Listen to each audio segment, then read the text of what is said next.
Thinking Aloud. Conversations on the leading edge of knowledge and discovery with psychologist Jeffrey Mishlove.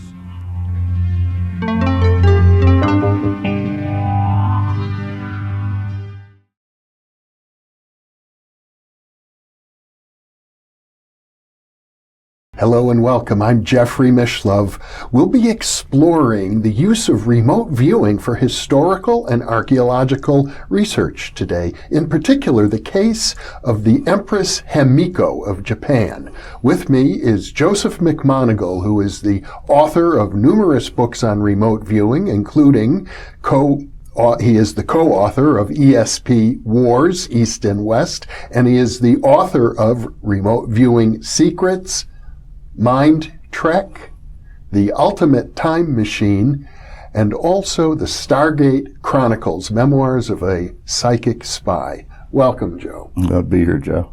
Good to be with you. In addition to your very long career working with military intelligence and government agencies as a remote viewer, you've had the opportunity to do a lot of work in the commercial sector and the nonprofit sector, and a lot of work overseas outside of the United States, in particular in Japan, which is where this case that we're going to talk about is located. Yes, I was asked to work for this group. It's a group from Okinawa. It's made up of retired men. I'm not exactly sure how to pronounce the name of the group, so I'm not going to even try. But what they're interested in is they're interested in pursuing mythologies about Japan and trying to prove them either correct or wrong. And so they had watched me on television for many years, for 4+ years in Japan, and decided they needed to meet me. So I met with them, and what they're interested in is proving that a woman by the name of Himiko actually was an empress in Japan and really did exist. Because there was lore to this effect. Oh, absolutely. There's 400 years of history in two families that sound very, very much alike, that they argue over the origins of Himiko. She's that famous. She's the first emperor that exchanged ambassadors with both China and Korea. She was a guest in the court of the Golden Dragon, if you will, of China. And while there, she was given many gifts of mirrors and bronze mirrors and things. This would be, as I recall, 200 or 300 years A.D. Yeah, that's exactly right. Western calendar. Yes, and at the time, there was very little that was recorded about her, even though she ruled Japan for about 75 years. One of the problems is that the only thing historical that exists today about her is in reference to her assigning ambassadors to China. It's a very small paragraph in a Chinese writing, not even a Japanese writing. So the idea was we could find something that would prove her existence. They called on you to use remote viewing for that purpose. Exactly. My remote viewing targets were always put in double-wrapped, opaque envelopes. They had no markings on the envelopes at all. They were handled only by my wife and a film crew, and I would do the remote viewing and return the materials to Japan, and we would go there a month later and meet with them and talk about what the remote viewing might or might not mean. So you worked on this case over an extended period of time. It was about 6.5 years, yes. And over that time, we were able to locate a number of things. The first thing we found were the remnants of a palace. It was a very large open area on top of a mountain that no one believed had any possibility of having a palace there. They asked me why before we ever went to the mountain. They said, "Why do you think this mountain?" And I said, because this is the only mountain in the Nara Valley area that's 15 degrees cooler in the summer because of the ocean breezes.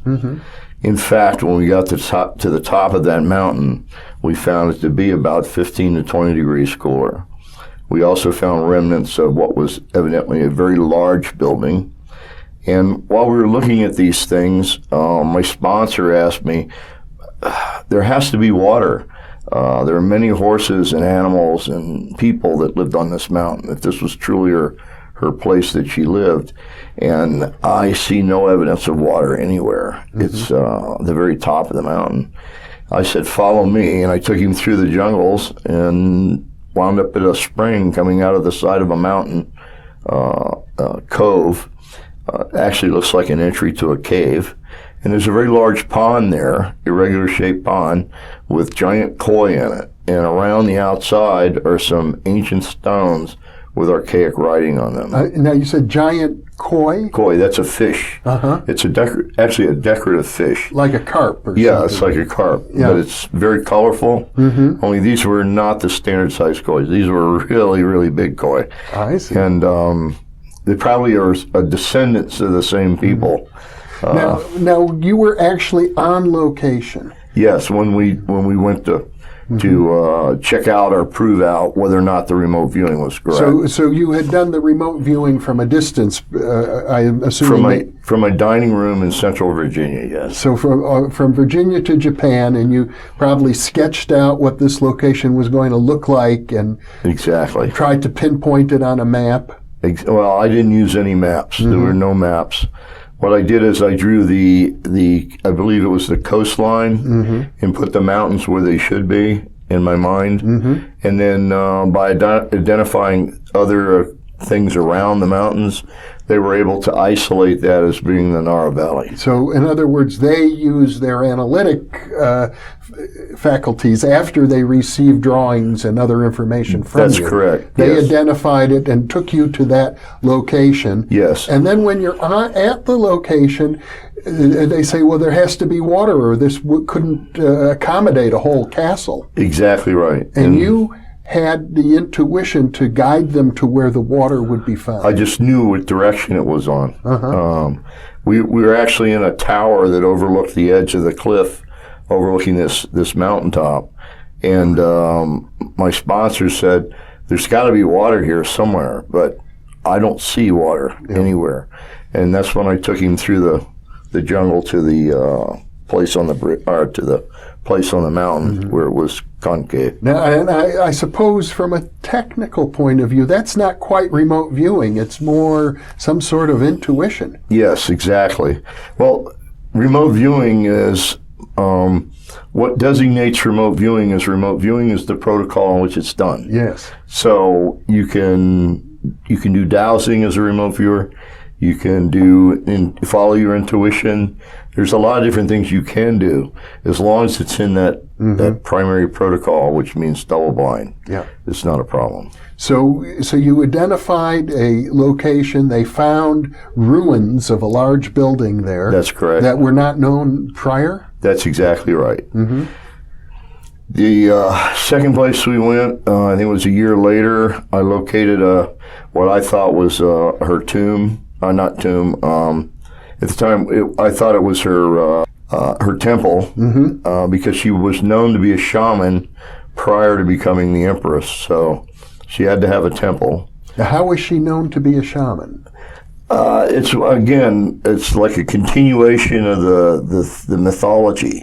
She had to be a shaman to rule Japan for 75 years or more, and never have a single war or a single battle between the warlords. This was a unique thing. So in addition to this Chinese reference, there was other lore that had accumulated. Accumulated over time, yeah. It was generally word of mouth coming from two different families, both families arguing that she had descended from their family. This is an argument that's been going on over 400 years in Japan. So she's something of a mythical figure. It wasn't even quite clear that she really existed, I suppose. Outside of that one paragraph referencing her in China, there's no other known information that's actually extant. Yeah. So we went to the location of the temple, which was down on the tip of the main island, and actually found the temple in the middle of a cornfield. exactly where I said it was going to be. And I assume it was again in ruins. Yes, absolutely in ruins. Only the entry steps and the 2 markers showing the entry existed. And the rest of the temple was basically a pile of rocks. And this again, you used remote viewing. Yes, from my dining room in Virginia. And we visited that site. In fact, they got very upset with me there because to get to the location, I took off through the jungle again, and this time it was summer, and there were many poisonous snakes in Japan. Oh. So that was unforgivable for me to do that, to risk my life by walking through the snake areas. Oh, yeah. Yeah, so... But you did. Yeah, I did. Well, you're accustomed to danger. Well, I'm accustomed to jungles. You're a Vietnam veteran. You've been in many battle zones. Yes, I was in 4 of the major battles in Vietnam.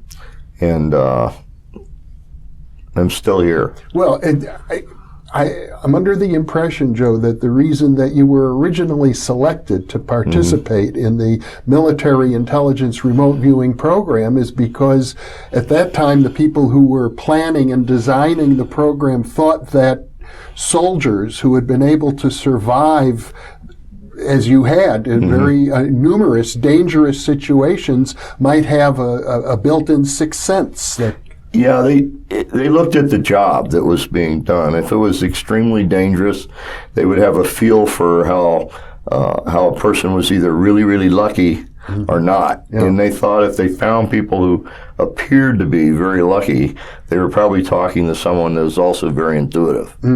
And in this case, it at least proved out to be true. And so your willingness to go headlong into a jungle full of poisonous snakes is probably... It was no big deal for me. Yeah. I just assume that I can deal with it. It's not a big deal. Yeah. But for the typical Japanese, it's extremely stressful. Sure. So I think... Especially a film crew. Exactly. Yeah. It took a lot for them to follow me. I bet. But we did find the temple. There was a second temple, and I put that temple on an island called Namami Island. Namami Island is very, very tiny. It's so small it's not on most maps. It's the northernmost island of the Okinawan chain. What I had proposed was that her ancestors had actually traveled from Southeast Asia and from Upper China. Her father probably came from Upper China and her mother came from Southeast Asia as a nomadic boat people. And so I found this location on a mountaintop in Namami Island. It's a very small island. It's just a row of mountaintops that used to spew lava. Yeah. You know, active volcanoes, no longer active. And on the very tip is a little tiny village. It's a fishing village. And we went there. We actually flew in there and landed on a tiny airstrip and asked the local people if they could tell us where the temple was. Well, the only temple on the island that they were aware of, and these are people who have been there for generations, okay, was the small temple built into the face of the mountain. We went there, and it was obvious that that was not the temple we were looking for. It was actually established in the 1930s. We started to leave, and I noticed that there was a stone embedded in the wall of the mountain. And I cleared away the brush, and there was archaic writing on the stone. So I said, there has to be another temple here somewhere. And my compatriot in the search, the man who sponsored me, said, maybe it's on the top of the mountain. So it was very difficult climb. We had to use ropes in some areas. Oh. It's a very tall mountain. We finally got to the top of the mountain, and the top of the mountain was cut to look exactly round. There's a certain plant that they used to use in the Stone Age period as in the mysteries of their ancient religion. Yes, their rituals. But this plant is known, and surrounding the whole outer part of this this circle, and running down the side of the mountain were a multitude of these bushes. They only grow very small, and the limbs are broken off to use in some of these ceremonies. That's the first thing we found. In the middle of this clearing, in the circle, there were no trees. In the middle of this clearing was a raised dais. It almost looked like an altar. It was not an altar. It was a pile of stone shards where they had broken pottery from their hundreds of activities on the mountain, and it had created this mountain. We found nothing but Stone Age materials on the mountain. Now, when you say Stone Age, that's a very special term as it's used for the in Japanese to Japan. Yes. Yeah, it's unique to Japan. What that means is prior to the modern age. That's how they express it. Yeah. It really means somewhere around the year 250 AD. Now, even the Japanese can no longer read the writing on these stones, but we found many stones up there with archaic writing. We since have found that a university somewhere in America has actually gone and done a dig there, and they since verified that as right around 240 to 250, somewhere in that area of the Stone Age Japan history. Now, were there any links to the Empress Himiko? None that we could find, other than we think that this might have been her grandmother, maybe her great-grandmother's temple. I see. Because these were the same boat people that settled the area of the southern island, eons ago.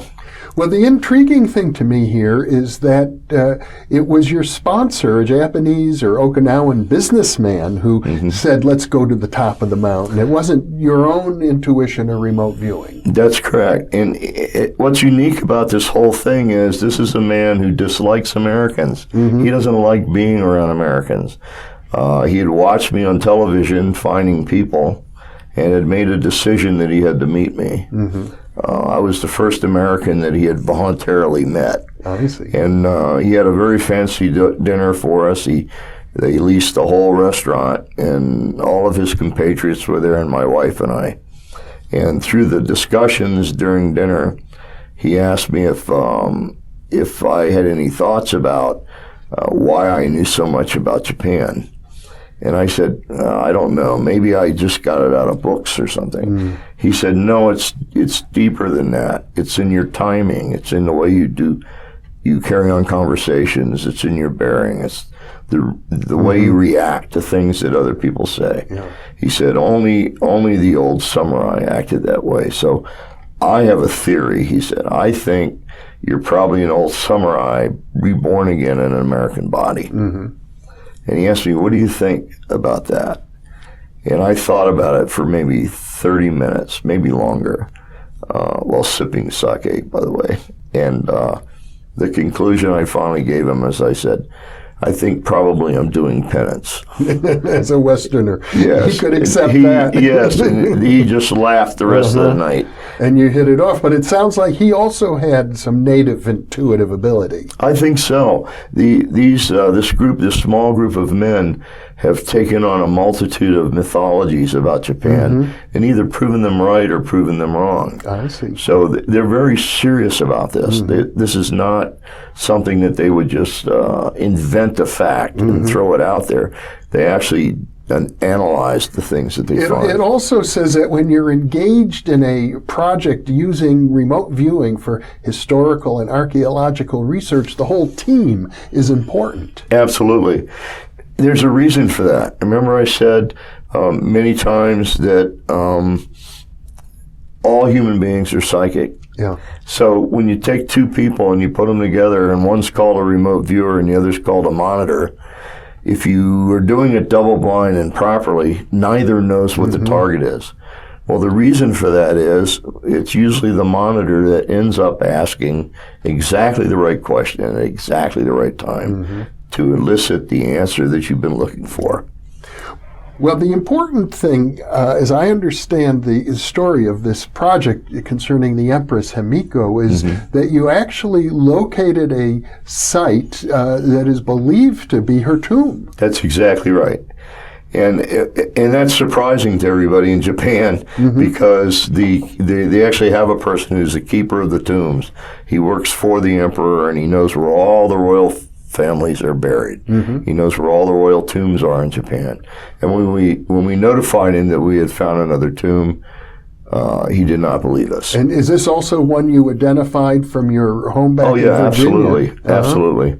And there's no way I could have. I mean, this was a mound that was completely covered in trees. Yeah. Not only that, but it was on the side of the 14th tee in this golf course. So how anybody would not notice it was a tomb is a surprise to me. Because when we first arrived, no one recognized it except me. It looked exactly like it did in my remote viewing. But we were able to find the sacred stones around the outside and the stone path that led to the inside. And we were able to tell the keeper of the tombs and bring him, and he saw it and accepted it as a tomb. And to my understanding, he actually published a notification that a new royal tomb had been discovered. I don't know if it was published or if it went into the records in some way. I'm certain that they're probably monitoring it now. Yeah. And a book has been written about all this. Yes. There was a book written, extensive book. It's in Japanese, and it's one of the best-selling books in Japan. This addresses a 400-year-old argument. It's the missing information pertinent to a queen or a princess. I didn't even know there was a female emperor until I was asked to look for one. Yeah. Well, you're well known in the United States for your work as a remote viewer, particularly with the military, but I gather as a result of this demonstration in Japan and numerous other television appearances in Japan, you're something of a superstar over there. They want to call me a superstar. I call myself Joe. And the real irritation of it is it's hard to walk down the street in Japan without somebody coming out of their shop and wanting to converse with me or ask me things. It's really nice. The Japanese people are truly good people.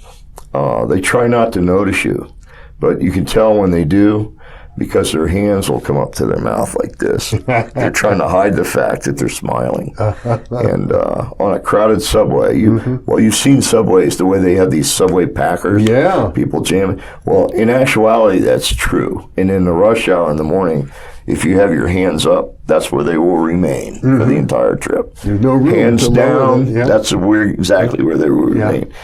We were jammed into a subway like that when one of the women in front of me, her eyes lit up, and I know that she had just recognized me. And so she put her hand up and said something to the woman next to her, and she said something to the woman next to her, and suddenly there was this boom, a meter of space around my wife and I have no idea where that space came from. I mean, out of respect for you. Yeah, exactly. Well, let me ask you this, because I'm under the impression that Japan has a unique culture in the sense that they are very much into engineering, technology, high tech, and at the same time, they've kept their most ancient traditions alive so that they are maybe uniquely capable of appreciating parapsychology in a way that Americans don't quite do. Would you say that something about that? Yeah, it's kind of like that. In Japan, if you make a claim that you can describe something on the other side of the world, even though it's identified in a double-wrapped opaque envelope, they'll allow you the chance to demonstrate it. They will always say, well, in their minds, I'm sure they're saying, maybe he can. I don't know. Let's give him the opportunity. Then if you can demonstrate it, then they will accept you as someone who makes that claim. If a second person walks into the room and says, I can do that too, well, they're waiting for that demonstration too. I think it's in their history. There's mythologies in the Orient that go back thousands of years. And they're mythologies of people who flew and people who jump from treetop to treetop, or people that broke swords with their hands, and those are real to them. Even though they don't occur now, it doesn't matter.